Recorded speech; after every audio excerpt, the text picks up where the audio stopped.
आज संविधान दिवस है और इस अवसर पर कांग्रेस की विशेष तौर पर बात करें तो प्रदेश मुख्यालय सदाकत आश्रम में बाबा साहेब भीमराव अंबेडकर की मूर्ति पर माल्यार्पण किया गया। प्रदेश कांग्रेस अध्यक्ष राजेश राम ने उन्हें श्रद्धांजलि अर्पित की। विधानसभा के चुनाव में मिली हार पर राजेश राम ने कहा कि टिकट वितरण में सबको बराबर रूप से प्राथमिकता दी गई, लेकिन कुछ लोगों ने के संबंधियों को भी टिकट चाहिए था। बीच चुनाव में पैसे सरकार की तरफ से दिए गए। इंडिया गठबंधन बीजेपी से नहीं बल्कि इलेक्शन कमीशन के उम्मीदवार से लड़ रहा था।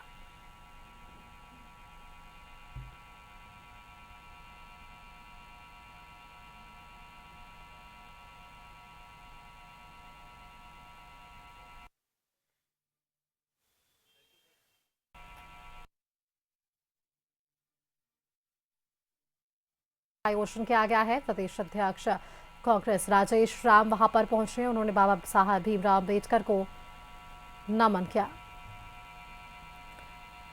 इधर बीजेपी के प्रदेश अध्यक्ष हैं झारखंड से बाबूलाल मरांडी प्रेस कॉन्फ्रेंस कर रहे हैं, सीधे लिए चलते हैं। जो हम सब लोगों के बीच आप नहीं रहे, तो सबको भी श्रद्धा सुमन अर्पित करता हूँ, क्योंकि भारत का संविधान इन सब लोगों ने जितना मेहनत करके बनाया और उन सबको उम्मीदें थी कि भाई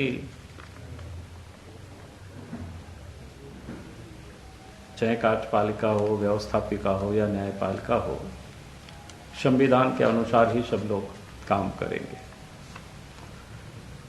लेकिन आज मैं आपको झारखंड राज्य के संदर्भ में और यहाँ किस प्रकार से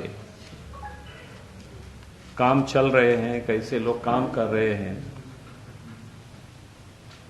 और उसमें से पहला जो अभी आप सब लोगों ने देखा होगा कि खास करके पिछले दिनों धनबाद में कोयला कारोबारियों के घरों पर ईडी ने काफी छापामारी की। तो स्वाभाविक है कि आप सबको ध्यान में है कि धनबाद कोयला के नाम से या कोयला नगरी के नाम से ही वो प्रसिद्ध है।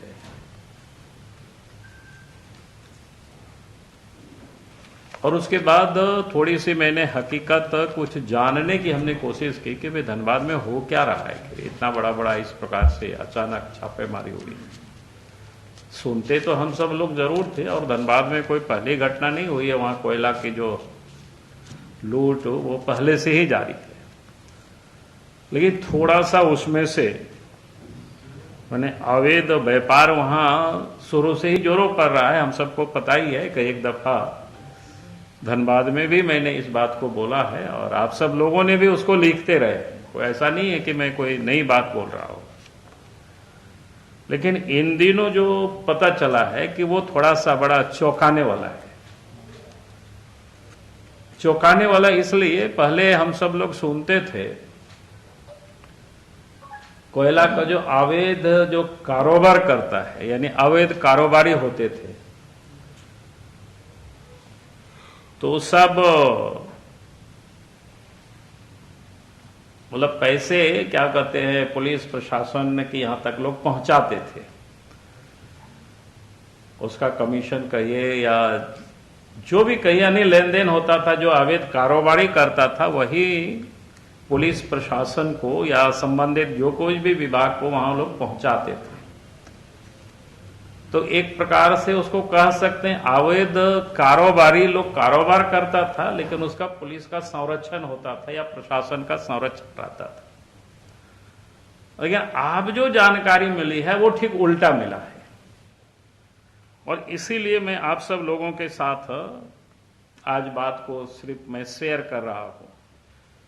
को ये बड़ी अपने आप में चिंता का विषय है। चिंता का विषय इसलिए कि पुलिस प्रशासन और कोल माफिया जो कोयला कारोबार से जुड़े, यानी एक प्रकार से अब साझेदारी लोगों ने कर लिया है। और साझेदारी नहीं बल्कि उससे आगे बढ़कर के जो धनबाद जैसे जगह में शीर्ष जो पुलिस पदाधिकारी हैं, एक प्रकार से अगर हम कहें कि कोयला कारोबार में शीर्ष जो पदाधिकारी है पुलिस प्रशासन, ये सारे लोग उसमें इन्वॉल्व है, संलिप्त है। ये सबसे चिंता का विषय है। यानी आप कह सकते हैं कि सीधा सीधा इस धंधे को ये लोग संचालित कर रहे हैं। ये बड़ा खतरनाक स्थिति है। बड़े दोनों में अंतर हुआ कि पहले कोयला माफिया को हम लोग सुनते थे, कोयला अवैध कारोबारी को सुनते थे, वो लोग ये करते थे तो पुलिस को पैसा पहुंचाते थे या प्रशासन को। लेकिन अब ये जानकारियां मिल रही है कि भाई पुलिस प्रशासन संरक्षण नहीं बल्कि ये लोग संचालित करवाते थे। ये बड़ा खतरनाक मोड़ पर कह सकते हैं कि राज्य की स्थिति पहुंचा है। और इस बुलेटिन में फिलहाल के लिए इतना ही, लेकिन खबरों के लिए आगे आप देखिए कशिश न्यूज। नमस्कार।